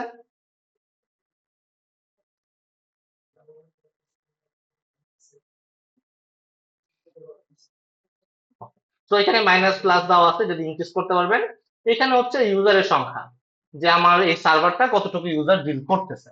তো আপনি এখানে যত ইউজার বাড়াবেন তত হচ্ছে আপনার সার্ভার কতটা ডিল করতেছে। এটাকে দেখেন এত পরিমাণ ইউজার হয়ে গেছে, তো আমার সার্ভারটা নিতে পারতেছে না, এটা রেড হয়ে গেছে। বুঝে গেছে? এতটুকু ক্লিয়ার? কারো কোনো কনফিউশন? তো এই হলো বিষয়। এখন দেখেন এটা হচ্ছে আমার ক্লায়েন্ট, যেটা হচ্ছে আমার ইউজার, হচ্ছে আমি ডেটা রিকোয়েস্ট করতেছি। তো ডেটা রিকোয়েস্ট ডেটাটা কোনটা, এই যে এটা যাচ্ছে, যে এটা হচ্ছে আমাদের ডেটা। আর এটা হচ্ছে আমাদের সার্ভার। তো ইউজার রিকোয়েস্ট করতেছে সার্ভারকে, সার্ভার ডেটাবেস থেকে ডেটা নিয়ে সার্ভারের কাছে দিচ্ছে, সার্ভার ক্লায়েন্টকে এটা ব্যাক করলো। বুঝা গেছে? তো এই হচ্ছে নর্মাল প্রসিডিউর। তো এর মধ্যে কি আছে, এর মধ্যে হচ্ছে ক্লায়েন্টের এখানে কি হয়, ক্লায়েন্ট যখন আপনার বিকাশ ডট কম লেখে, তখন এই ডিএনএস চেক করে যে বিকাশ ডট কম এর আইপি অ্যাড্রেসটা কি, তখন তার এখানে একটা এইচটিটিপিএস রিকোয়েস্ট পাঠায়। পাঠানোর পরে সেই রিকোয়েস্টটা সার্ভারের কাছে চলে আসে। সার্ভারের এখানে সার্ভারের যে কন্ট্রোলার থাকে, কন্ট্রোলার এই ডেটাটা রিসিভ করে। এই রিকোয়েস্টটা রিসিভ করার পরে সার্ভিসের কাছে পাঠায়। সার্ভিস তখন রিপোজিটরি লেয়ারে পাঠায়। রিপোজিটরি লেয়ার ডেটাবেজের কাছ থেকে ডেটাটা নিয়ে এটা আবার রিটার্ন করে। তো এই হচ্ছে আমাদের নর্মাল প্রসিডিউর। বুঝে গেছে? কারো কোনো কনফিউশন এতটুকু নিয়ে? এনিওয়ান? ওকে। তো আমরা জানি যে আমাদের ডেটাটা এইচটিটিপিএস হওয়া উচিত। রিকোয়েস্টটা যখন ট্রান্সফার করব সেটা এইচটিটিপিএস এর মাধ্যমে প্রোটোকল ইউজ করে যেটা ট্রান্সফার করা উচিত, না হলে কি ইস্যু হয়, তখন ডেটাটা মাঝখান থেকে চুরি হয়ে যাওয়ার চান্স আছে, সে দেখে ফেলার চান্স আছে। সো অলওয়েজ আমরা চেষ্টা করব যে এইচটিটিপিএস এর মাধ্যমে ডেটাটা ট্রান্সফার করার। ঠিক আছে? তো এই হলো বিষয়। তো এটা হচ্ছে আমাদের সেই প্রোটোকল, এইচটিটিপি কি এবং এইচটিটিপিএস কি। আমরা কি রিলেট করতে পারতেছি? এনিওয়ান রিলেট করতে পারতেছি না কেউ আছেন? আমরা এগুলো শিখছি থিওরি ক্লাসে, জাস্ট আমরা রিলেট করার ট্রাই করতেছি। ওকে, এখন আসি আমাদের যে সার্ভারের এখানে ল্যাটেন্সি কত আছে? 47। পি 95, মানে 95% বার সে 47 মিলি সেকেন্ড আমাদেরকে প্রোভাইড করছে। এখন দেখেন আমাদের এখানে ক্লায়েন্টের লোকেশন কোথায়, এই যে ক্লায়েন্ট সেটা হচ্ছে বাংলাদেশ। ঠিক আছে? আর আমাদের সার্ভার লোকেশন কি? সিঙ্গাপুর। আমাদের ডেটাবেজের লোকেশন কি? সিঙ্গাপুর। ধরেন আমাদের এই ডেটাবেসটা কি করতেছি আমি, ডেটাবেসটা আমরা পাঠাই দিচ্ছি হচ্ছে ইউরোপে। যখনই আপনি ইউরোপে পাঠিয়ে দিচ্ছেন তখন কিন্তু ল্যাটেন্সি বেড়ে গেছে। কারণ কি? কারণ হচ্ছে আমার এই সার্ভার থেকে ডিস্টেন্স বেড়ে গেছে ডেটাবেসে, তো ডেটা আসতে নিতে কিন্তু একটা সময় প্রয়োজন, তো দ্যাটস ওয়াই আমাদের ল্যাটেন্সি কিন্তু বেড়ে গেছে। সিমিলারলি আমি ধরেন এখন আমাদের যে ডেটাবেসটা, সরি সার্ভারটাকে কিন্তু আমি কোথায় পাঠিয়ে দিলাম? ইউরোপে পাঠিয়ে দিলাম। তো তাইলে কি হইলো, আমাদের সার্ভার এবং ডেটাবেস কিন্তু একই লোকেশনে আছে, তো ইম্প্যাক্টটা তেমন একটা বেশি হবে না। তো দেখেন আমার এখানে ক্লায়েন্ট সার্ভার আর ডেটাবেস এক জায়গায়, তো সার্ভার আর ডেটাবেস তাড়াতাড়ি আসতেছে, কিন্তু ক্লায়েন্ট ডেটা পাইতে টাইম বেশি লাগতেছে। কিন্তু আমি যদি আরো দূরে পাঠাই দেই, ধরেন আমি এটাকে পাঠাই দিলাম হচ্ছে ইউএসএ তে, তখন কিন্তু আরো বাইরে যাবে আর কি। তো এইখান থেকে আগে সার্ভারের কাছে যাচ্ছে, প্রথমে যাচ্ছে হচ্ছে ইউএসএ তে, তারপরে ডেটা আনতেছে ইউরোপ থেকে, দেন আবার ইউরোপ থেকে ইউএসএ তে ডেটা আনতেছে, ইউএসএ থেকে বাংলাদেশে ডেটা পাঠাচ্ছে। তো ল্যাটেন্সি কিন্তু বেড়ে যেতেছে। বুঝে গেছে কিভাবে ল্যাটেন্সি বাড়ে? তো ধরেন আমি এটাকে সবকটাই বাংলাদেশ করে দিলাম, আমার সার্ভার লোকেশনটা বাংলাদেশ, দেখেন তখন আমার কিছুটা কমছে। যখন আমি বাংলাদেশে আসলাম তখন একদম কমে গেছে, কারণ আমার ঘরের মধ্যেই ডেটা রয়েছে, আমার বেশি দূরে যাইতে হচ্ছে না। এটা নিয়ে কারো কোনো কনফিউশন যে ল্যাটেন্সি কিভাবে কাজ করে? তো আমাদের সার্ভার ডেটাবেস যতটা, সরি, আমাদের সার্ভারটা আমাদের ক্লায়েন্টের যত কাছে থাকবে সে তত ফাস্ট রেসপন্স পাবে। আবার আমাদের ডেটাবেসটা আমাদের সার্ভারের যত কাছে থাকবে তত ফাস্ট আমাদের ইউজার রেসপন্সটা পাবে। এটা নিয়ে কারো কোনো কনফিউশন বুঝতে? তো জিও লোকেশনটা আমাদের এটা ইম্প্যাক্ট করে। আচ্ছা, এখন আসেন আমাদের এটা থ্রুপুট হচ্ছে 500 রিকোয়েস্ট পার সেকেন্ড। আমাদের একটা ইউজার, আমাদের একটা সার্ভারই আছে, একটা সার্ভার 500টা রিকোয়েস্ট ডিল করতে পারে। এখন আমার ইউজারের সংখ্যা ধরেন বাড়তেছে, যখন আমার ইউজারের সংখ্যা বাড়বে তখন কি হবে, আমার ডেটাটা কোথা থেকে দিতে হবে? আমাদের ডেটাবেস থেকে ডেটাটা দিতে হবে। তো ডেটাবেসের থেকে যখন রিকোয়েস্ট করতেছি তখন কি হইতেছে, আমাদের ডেটাবেস কিন্তু তখন একটা লোডের মধ্যে পড়ে যেতেছে, এত ডেটা যখন দিবে তখন সে কিন্তু আর ডিল করতে পারবে না। সিমিলারলি যখন আমি যত ইউজার বাড়াবো তখন আমার এই সার্ভার এবং ডেটাবেস কোনোটাই আস্তে আস্তে লিড দিতে পারবে না। দেখেন আমার ল্যাটেন্সিও তখন বেড়ে যেতেছে এবং থ্রুপুটও বেড়ে যেতেছে, যে আমার সার্ভারের ডিল করার ক্ষমতাও কমে যেতেছে। ঠিক আছে? তো ইউজার তখন ডিলে ফেস করবে, যে একটা সার্ভার যখন আমি হিট করলাম রিকোয়েস্টটা স্লো আসার চেষ্টা করবে, কারণ সে এখন একটা কিউতে পড়ে যাবে, যে আমার একটা এখানে 10টা রিকোয়েস্ট আসছে, তো সে তার ক্যাপাসিটি হচ্ছে 5টা, তো বাকি 5জন ওয়েট করবে। তো এই জন্য সে কি করবে, ইউজার কি করবে, একটা ডিলের মধ্যে পড়ে যাবে, সেটাই হচ্ছে ল্যাটেন্সি তখন বেড়ে যাবে। তো এটা বুঝে গেছে? তো এই জন্য আমরা কি করতে পারি, এই জন্য আমরা আমাদের সিপিইউর ক্যাপাসিটিকে বাড়াইতে পারি। ঠিক আছে? দেখেন আমি যত বাড়াইতেছি আমার সিপিইউর ক্যাপাসিটি তত, মানে server CPU percentage, uses percentage কমতেছে। ঠিক আছে? আমি যত বড় পিসি বানাইলাম তত এটা কমে যেতেছে। দেখতে পাইছেন? এটাকে আমরা বলতেছিলাম কি, ভার্টিক্যাল স্কেলিং। যে একটা সার্ভারকেই আমি বারবার র্যাম দিতেছি, আমি সার্ভারের সিপিইউ বাড়াচ্ছি, একটাই সার্ভার আমার, যেটাকে আমরা বারবার একই পিসিতেই ইনক্রিজ করতেছি, সিপিইউ র্যাম এগুলোকে ইনক্রিজ করে বাড়াচ্ছি। কিন্তু এটার তো একটা লিমিটেশন আছে, একটা সিপিইউ কে চাইলেই কি আমি আনলিমিটেড বাড়াইতে পারি? তা তো পারি না, তাই না? তো দ্যাটস ওয়াই আমার এই লিমিটের বাইরে কিন্তু আমি যাইতে পারবো না। এতটুকু বুঝে গেছে? ওকে। তো তখন আমাদের কি করতে হয়? তখন আমরা কি করি? আমরা হচ্ছে মাল্টিপল সার্ভার ব্যবহার করি। তো যখন আমি স্কেল বাড়াই তখন আমি বলি এটাকে স্কেলিং আপ, আর একটাকে বলি স্কেলিং ডাউন। যখন আমি বাড়াচ্ছি ক্যাপাসিটি তখন এটা হচ্ছে আপ হচ্ছে আমার সার্ভার, আর যখন আমি কমাচ্ছি তখন আমার স্কেল ডাউন হচ্ছে। এতটুকু নিয়ে কারো কোনো কনফিউশন? এনিওয়ান? ওকে। এখন আমার সার্ভার ধরেন 4 কোরের, আমার র্যামও 8 জিবি, কিন্তু ইউজার ক্যাপাসিটি অনেক বেশি। তো আমার কি করতে হবে? মাল্টিপল সার্ভার অ্যাড করতে হবে, যাতে একজনের দ্বারা যেহেতু হচ্ছে না, তখন আমাকে মাল্টিপল পার্সন অ্যাড করতে হবে সার্ভ করার জন্য। তো লেফট সাইডে আমাদের কম্পোনেন্ট আছে, কম্পোনেন্ট ধরেন সার্ভার অ্যাড করলাম। তো আমার এখন 2টা সার্ভার আছে, ঠিক আছে? এখন 2টা সার্ভার থাকলে হবে না, কারণ আমার ক্লায়েন্ট কিন্তু এটার সাথে কানেক্টেড। তো এইখানে কিন্তু আমার ক্লায়েন্ট জানে না যে এখানে যাব নাকি এখানে যাব। তো দ্যাটস ওয়াই আমাদেরকে কি করতে হবে? আমাদেরকে লোড ব্যালেন্সার আনতে হবে। দেখেন এখানে একটা লোড ব্যালেন্সার আছে। তো লোড ব্যালেন্সার আনলে কি হবে? আমার ক্লায়েন্ট সবার প্রথমে কি করবে? লোড ব্যালেন্সারের কাছে আসবে, লোড ব্যালেন্সার ডিসিশন নিবে সেটা কি এই সার্ভারে পাঠাবে নাকি এই সার্ভারে পাঠাবে। যেই সার্ভারেই পাঠাক না কেন সে এই সার্ভার থেকে ডেটাবেসে কমিউনিকেট করবে, আবার এই সার্ভার থেকে হলে পরে এই সার্ভার থেকে কমিউনিকেট করবে। ইউজার কিন্তু কখনো ডাইরেক্টলি তাহলে আর সার্ভারের সাথে কানেক্ট হচ্ছে না, সরাসরি সে লোড ব্যালেন্সারের মাধ্যমে কানেক্ট হচ্ছে। তো চাইলে আমি যতগুলো সার্ভার, আমার ইউজার যত বাড়বে, আমার ইউজার বেড়ে গেছে, তো আমি সার্ভারও বাড়াই দিব, তখন আস্তে আস্তে এটাও কমে যাবে। বুঝে গেছে? কার কোনো কনফিউশন এটা নিয়ে, যে কিভাবে আমাদের লোড ব্যালেন্সার কি কাজ করতেছে, কোন এন্ডে কাজ করতেছে? কার কোনো কোয়েশ্চেন থাকলে বলেন এই এন্ড পর্যন্ত। আপনারা রিলেট করতে পারতেছেন?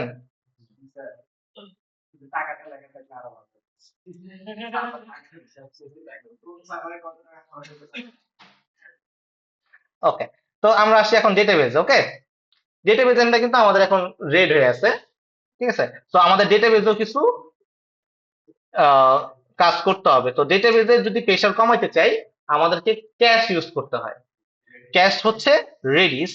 তো রেডিস কি করে? সরাসরি আমাদের সার্ভার গুলো তখন কি করে? তখন এই আগে ক্যাশে চেক করে যে আমার নিজের কাছে ডেটাটা আছে কিনা।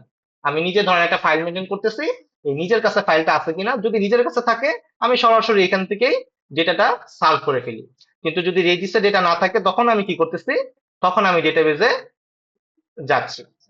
তো এটাকে আমরা বলতেছি হচ্ছে ক্যাশিং। যে এই সার্ভার গুলার যখন ডেটা প্রয়োজন সে আগে ক্যাশে দেখতেছে যে নিজের মেমোরিতে ডেটাটা আছে কিনা। যদি নিজের মেমোরিতে ডেটাটা থাকে তখন এখান থেকে পাস করতেছে, যদি নিজের কাছে না থাকে তখন কি করতেছে? সে ডেটাবেজের কাছে ডেটাটা চাচ্ছে। তো ক্যাশিং এর পার্টটা বোঝা গেছে, ক্যাশিংটা কোথায় কাজ করতেছে? কার কোনো কনফিউশন? কনফিউশন থাকলে বলেন। ওকে। এখন ক্যাশিং তো গেল, আমরা চাইলে এই ডেটাবেসটাকেও আরো অপটিমাইজ করতে পারি। তো কিভাবে অপটিমাইজ করতে পারি? আমরা রেপ্লিকা ইউজ করতে পারি। যে রিডের জন্য ধরেন শুধুমাত্র একটা রেপ্লিকা আমরা রাখলাম, যখন আমাদের ডেটা রিড করার প্রয়োজন হবে, ধরেন এটা আমি বাংলাদেশ রিজনে রেখে দিচ্ছি, যে কাছাকাছি বাংলাদেশ রিজনে একটা রাখলাম। ইউএস এর পিপলরা কি করবে? আরেকটা রিপ্লিকা ধরেন ইউজ করলো যে এটা হচ্ছে ইউএস এর কাছে আছে, তাহলে আমি মাল্টিপল রিপ্লিকা দিয়ে রাখলাম। তো যেই এন্ডে আমার কাছাকাছি সার্ভার, সে ওই এন্ড থেকে আমার ডেটাবেজের ডেটাটা নিতে পারবে। তো রিড রেপ্লিকা কিন্তু মাল্টিপল হইতে পারে। আর যখন রাইট হবে তখন কি হবে? রাইটটা এখানেই হবে। তো সে কি করবে? তখন তাকে ইনফর্ম করে দিবে যে ভাই আমি নতুন একটা ডেটা রাইট করছি, আপনি এটাকে এখানে রাইট করে রাখেন, তখন নেক্সট টাইম থেকে সে আবার রিড করলে পাবে। তো এটাকে আমরা বলতেছি রেপ্লিকা। রেডিসটা হচ্ছে আলাদা একটা পার্ট, যেটা হচ্ছে মেমোরি ক্যাশ, একটা সিপিইউর মতন একটা জায়গা, আরেকটা পিসি। ডেটাবেস না, এটা চলে যাবে, গায়েব হয়ে যেতে পারে। হ্যাঁ, হ্যাঁ, জান জান। হুম, এটা হচ্ছে ইন মেমোরি ক্যাশ, এটার ভিতরেই ক্যাশ, এটাই আর কি বলতে পারেন, কিন্তু এটা এই সার্ভারের ভিতরেই, এটাই, ঠিক আছে? এইটা হচ্ছে সেই পার্ট। কারণ কোনো কনফিউশন এই লেয়ার পর্যন্ত। হ্যাঁ, ব্যাকআপ সার্ভার হিসেবে কাজ করতে পারে। মনে করেন এটা ডাউন হয়ে গেছে, তখন অন্য আরেকটা কি হবে, তখন এটা মেইন সার্ভার হয়ে যাবে। দেখেন আমি যদি এটাকে ডাটাবেস ফেল ধরি, দেখেন এখানে একটা লাগছে, একটা পার্ট আছে, ডেটাবেস ফেল হইতেই পারে, একটা ইভেন্ট ঘটতেই পারে। তো তখন আমি এটা ক্লিক করলাম, এই ডেটাবেসটা ডাউন হয়ে গেছে, এই পাশেরটা তখন প্রাইমারি হয়ে গেছে, দেখেন প্রাইমারি তখন রাইট হয়ে গেছে। রেডিস সবগুলো ডেটাবেসের সাথে ডিরেক্টলি কানেক্টেড হচ্ছিল না, শুধু একটার সাথে কানেক্টেড। না, ও তো রাইট করতেছে, কানেক্ট হইতে পারতো, সমস্যা নেই। এই সার্ভার গুলো এখান থেকে আগে নিতেছে, তো যেটাই পাব এখানে তো সব ডেটাই আছে, তো সমস্যা নেই। ঠিক আছে, তো ডিবি ব্যাক করলে তো আগের মতনই। ওকে, এতটুকু বুঝে গেছে রেপ্লিকা। ওকে, তো আমরা আরেকটা ওয়ে জানতাম, সেটা হচ্ছে ডাটাবেস স্টার্ডিং। তো এখানে ধরেন কি হইতো, এখানে হচ্ছে আমাদের এক একটা টেবিলের ডেটা আমরা আলাদা আলাদা ডেটাবেসে রাখতাম। যে যদি ইউজার আইডি mod2 হয় তাহলে এই ডেটাবেসে পাবো, যদি mod2 = 1 হয় সেক্ষেত্রে আমরা এই ডেটাবেসে পাবো। ঠিক আছে, বা আমরা জিও লোকেশন ওয়াইজ আলাদা করতে পারতাম, মনে আছে কিনা, যে আমরা কলাম ভাগ করতাম, রো ভাগ করতাম, যে যাতে আমাদের ডেটা অনেক বেশি হইলে আলাদা আলাদা ডেটাবেসে থেকে ডেটা পাইতে পারি। তখন আমরা এখানে আমরা কল করতাম, এই হচ্ছে সেই এক্সিস্টিং ডেটাবেস থেকে ডেটা আমাদেরকে প্রোভাইড করে। তো এই হচ্ছে আমাদের ডেটাবেসের পার্ট। তার কোনো কনফিউশন এতটুকু নিয়ে?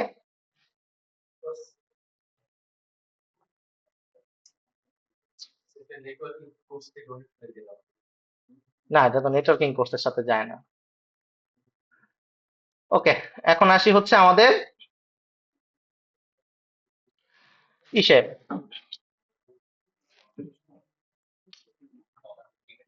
সিডিএন এ।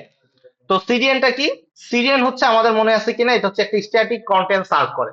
মনে করেন বিভিন্ন লোগো, বিভিন্ন ইমেজ, সিএসএস, জেএস, যেগুলো হচ্ছে সকল পিসিতে যে কোনো কোনো অথেন্টিকেশন ছাড়াই যাতে লোড হয়ে যেতে পারে, এগুলাকে আমরা বলতেছি সিডিএন, কন্টেন্ট ডেলিভারি নেটওয়ার্ক। তো আমি যদি একটা সিডিএন অ্যাড করি, তো তখন কি হচ্ছে, সিডিএনটা হচ্ছে আমাদের ইমেজ টিমেজ যেগুলো আমরা স্ট্যাটিক কোনো জায়গায় রেখে দিই, নিয়ারেস্ট কোনো একটা লোকেশন রেখে দিই যেখান থেকে সার্ভ করে, সেটা সার্ভার পর্যন্ত যাতে না যায়।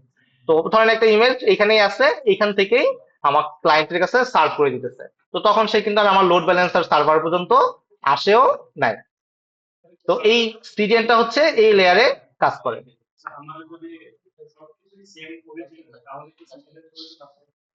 সেম অরিজিন বলতে, হ্যাঁ সিডিএন এর পর আপনার কমাবে, সার্ভারের লোড কমাবে, সার্ভারের উপরে প্রেশার পড়বে না।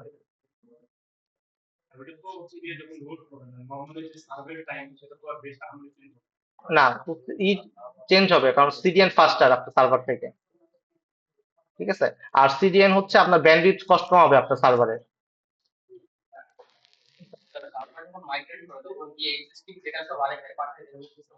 ওটা পরে আসতেছে, আগে এতটুকু শেষ করি। আচ্ছা, তো এই হচ্ছে সিডিএন। সিডিএন এর পার্টটা বুঝে গেছে, কোথায় সিডিএন কানেক্ট হয়। সিডিএনটা হচ্ছে একটা বিভিন্ন লোকেশনে একটা যেগুলো ডেলিভারি নেটওয়ার্ক আর কি। ধরেন আজমাইনুর বিভিন্ন জায়গায়, ঢাকাতে, চিটাগাঙে, যশোরে বিভিন্ন জায়গায় তার নিজের সার্ভার রাখছে, যে সার্ভার আমরা ভাড়া নিতে পারি।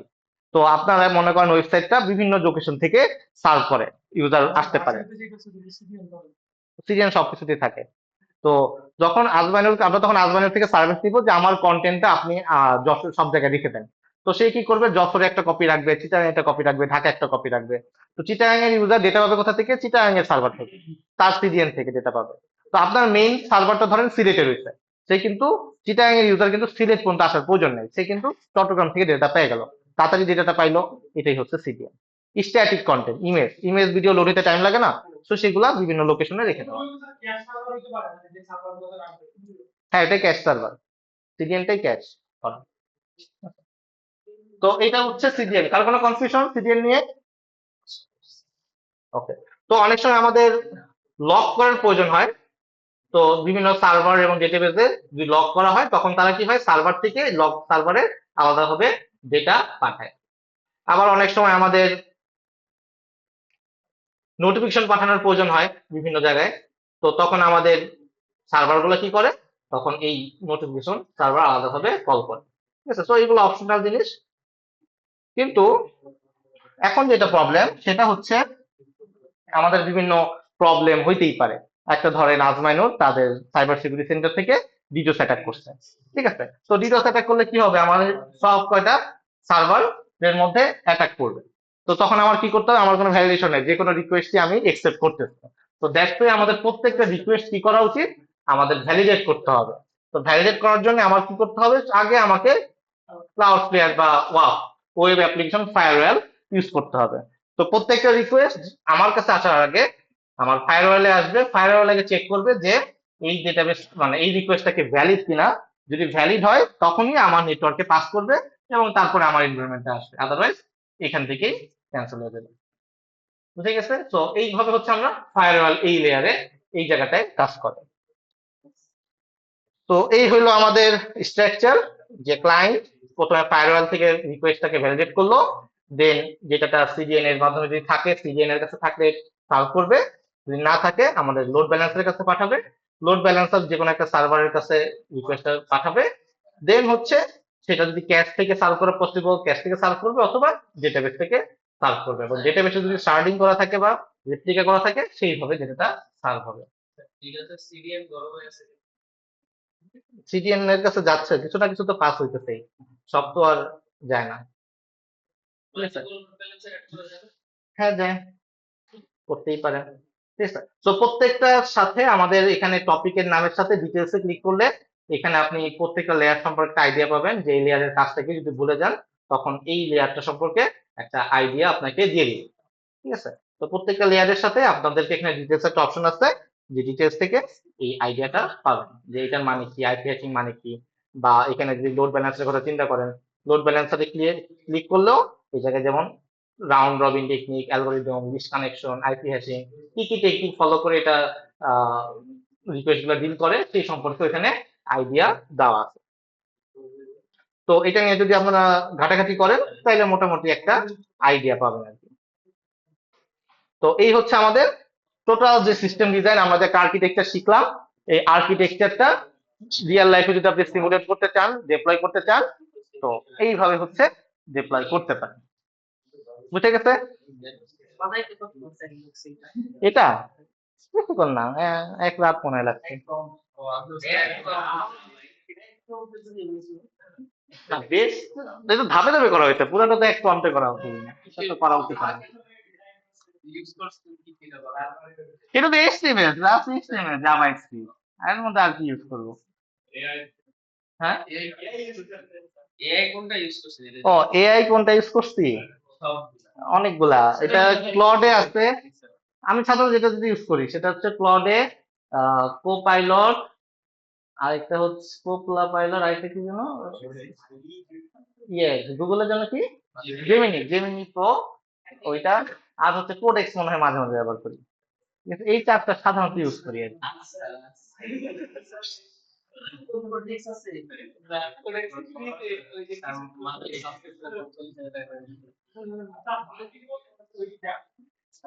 হ্যাঁ হ্যাঁ বলেন। মাল্টিপল,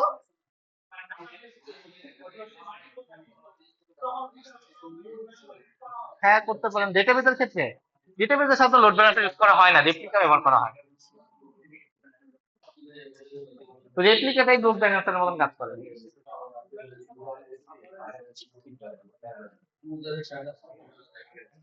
তো এটা নিয়ে কারো কোনো কনফিউশন? আজমাইনুল, কোনো কনফিউশন প্লেগ্রাউন্ড নিয়ে? হ্যাঁ আজমাইনুল না, আজমাইনুলের জন্য ক্লিয়ার হয়ে গেল কনসেপ্টটা, যে আচ্ছা এইখানে গেলে অ্যাটাক করা যাবে। সিডিএনএ না, সিডিএন তো আমার না, সিডিএন তো তোর থার্ড পার্টি, তাদের তো প্রোটেকশন আছেই। হ্যাঁ, না সার্ভার তো অনেক দূরে, ঠিক আছে, সাধারণত বাঘ থাকতেই পারে, মাছ দিয়ে দিবেন, ফিক্স করে বাস করে মাছ করে দিবেন।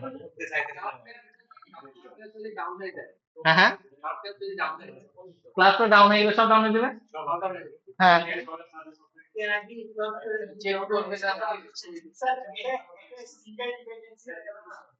হ্যাঁ, রয়ে গেছে, আমি কিছু করার নেই, আপনি আরো অল্টারনেটিভ ব্যবহার করেন, সমস্যা কি?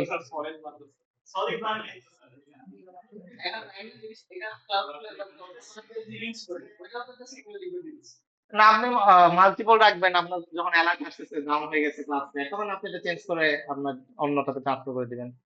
ঠিক আছে? করতেই পারেন, অটোমেট করে ফেললে তো করেই ফেললেন, তাহলে তো হইলো।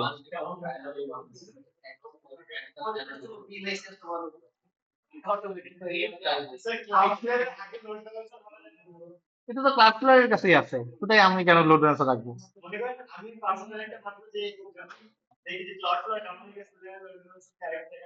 রাখতে পারেন, কিন্তু আপনার যে লোড ব্যালেন্সার, তখন অ্যাটাক দিলে পরে তো লোড ব্যালেন্সারের জন্য একটা ক্লাস প্লেয়ার লাগবে।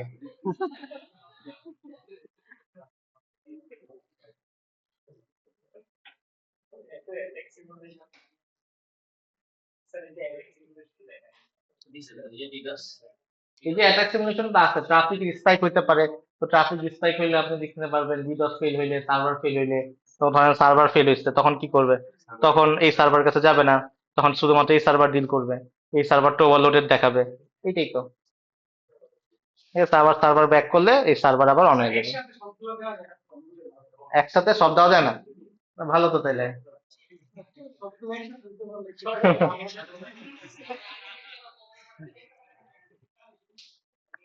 আচ্ছা, তো এই ছিল আমাদের সফটওয়্যার ডিজাইন এবং ইঞ্জিনিয়ারিং। তো এটা নিয়ে কার কোনো কোয়েশ্চেন? ওকে, তো আগামীকালকে আমাদের ল্যাব। তো আমরা কালকে ল্যাব করবো আর কি। ঠিক আছে, দেখা যাক কালকে কি করি। হ্যাঁ, দেখেন কি করি। না না, না না, কোড করবো না, এটা কোডের কোড চার্জ না তো। হুম? কি হয়ে যাবে? Industry tour? হ্যাঁ যাবেন, যে কোনো জায়গায় যেয়ে আমাদের ছবি পাঠিয়ে দিন। আর আমরা তো আপনাকে তৈরি করে দিচ্ছি, আমাকে আর লিডের দরকার আছে?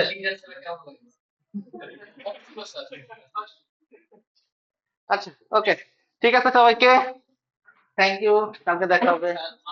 ও মালা, ওই যে আমি